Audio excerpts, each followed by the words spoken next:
Vijana wakati wengi tumetumika vibaya, na sisi kama vijana tumesema rais, vijana wengi wali-apply kazi ya IEBC, na tumeona kwa wale vijana ambao wame-apply hakuna kijana wote amekuwa shortlisted. Na tunasema Chaya lazima aende nyumbani. Kuna vijana ambao wali-apply for the IEBC commissioners.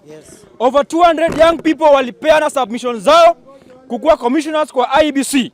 Lakini selection panel ikiongozwa na Dr. Makanda walifanya mambo yao and they ensured that no young person was shortlisted. And therefore, as a young people of this country, we have converged here today to tell the selection panel that we must have a young person as commissioners. Vijana power!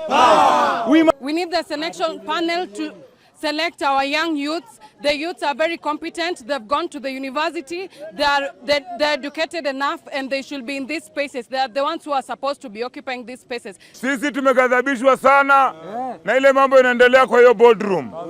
Hii mambo ya kuleta wazee mahali nafasi ya vijana imefika, tumesema imeisha. Sisi tunasema Nyachae tafadhali. Wakati huu ni wakati wa vijana.